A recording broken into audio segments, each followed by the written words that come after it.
Alycia Heiner. I'm a first-year resident at the Wright Center. We're based out of Unity in DC, and today I'm going to be talking you through the cardiac exam for point-of-care ultrasound. So the first thing that we're going to do on our machine is go down to our presets and hit cardiac to optimize our images and select our exam. There are 4 main locations and 4 main images that we'll take for our protocol. So the first one is our parasternal long axis. Our notch will be placed towards the patient's right shoulder. In this image, we're going to assess for pericardial effusion, ejection fraction. Our next image will be our parasternal short axis. That will be a 90-degree rotation to the right to the patient's left shoulder. So our notch will then be towards the patient's left shoulder. Again, this is going to be an assessment of our ejection fraction. We can assess for fluid as well. And then we're also examining the right ventricle versus the left ventricle, the size. The third image will be the apical forechamber. At the apical forechamber, we're looking from the apex of the heart all the way up to the atria. And what we're assessing there is the cavity size as well as the ejection fraction as well. Our fourth and final will be from the subcostal area. You're going to be examining through the liver up towards the heart. In this image, again, you're going to be looking for ejection fraction as well as any fluid around the heart. At this image as well, you're able to rotate towards the patient's head, so your notch will be towards the patient's head in this view. And what you're looking for is the IVC, so you're looking for collapsibility as well as the size. So we'll start parasternal long. My notch is towards the patient's left or right shoulder. I'm anchoring with my pinky,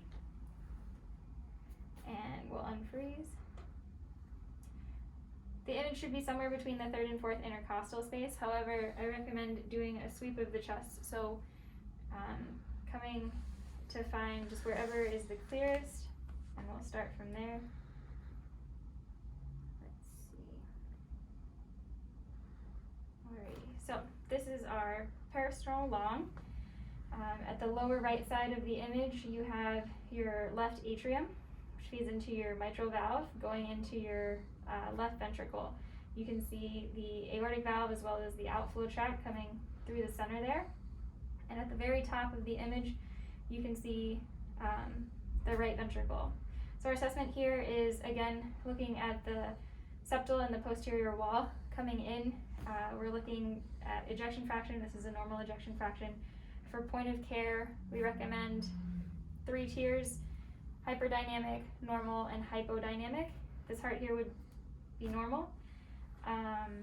We're looking again at the size of the right ventricle. It is smaller than the left ventricle in this image.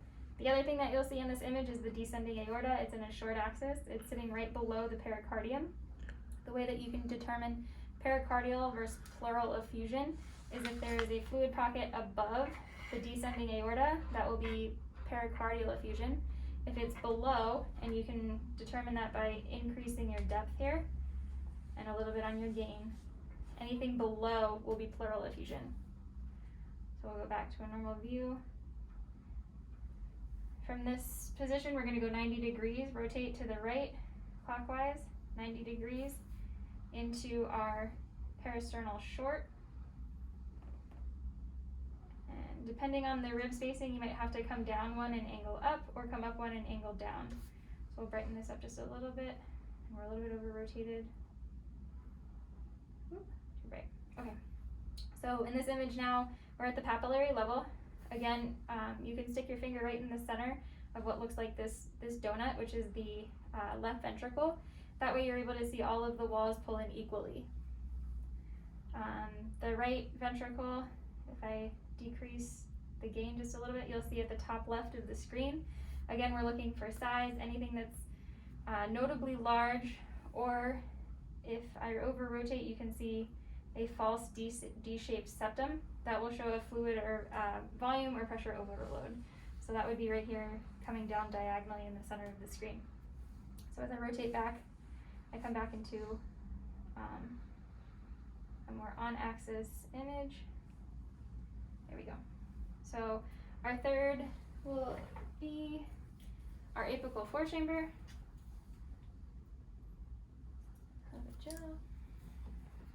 So warn the patient because it's cold. The notch will be face down towards the bed. And we're going to angle up. We're looking for just the apex of his heart. So I found my rib space. I'm going to have him lean back just a little bit. Good, thank you. Alrighty, and there's our apical 4. We'll increase the depth just a little bit. Bring in a little bit of the gain. Here we go. So on the right side of the screen, we have our left heart. So we have our left ventricle, left atrium. On the left side of the screen, we have the right heart, so right ventricle, right atrium. Again, in this image, what we're assessing for is ejection fraction. So we're looking at the left ventricle, as well as any fluid. This is not the greatest image for pericardial effusion. However, if it's large enough, you will see it in this image as well. So we will go to our fourth and final. Grab some gel and have it lay on his back. So this is our subcostal image. Your hand should be on top of the probe, 2 fingers, and the notch is faced towards the patient's left. So flush here. You're using the liver as a window. You're pushing down and angling up. So it'll come into the bottom of my screen. I'm going to have him take a big breath in and hold it. Push down, angle up. Optimize my gain, as well as my image. Breathe if you need to. Good. So I'm going to turn on our time gain and just increase the FAR just a bit. There we go. Okay. Big breath in for me. And hold. Good. So in this image, we have at the top of the screen is our right heart, so right ventricle, right atrium. Towards the bottom, we have our left ventricle, left atrium.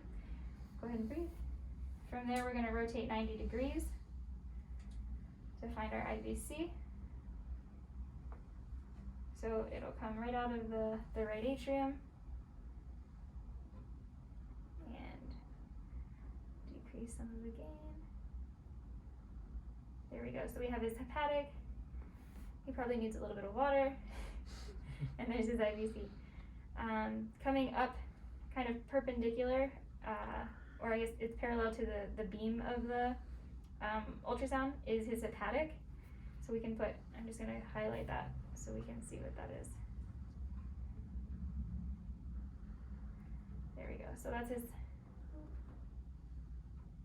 there we go. His hepatic's there. In order to make any comment on the IVC, you need to make sure that you have determined that it is the IVC and not the aorta. So the way that we'll come to our aorta is we're going to angle towards me, so towards the patient's left, just like it sits anatomically, and then angle back. So that's IVC, and this is aorta.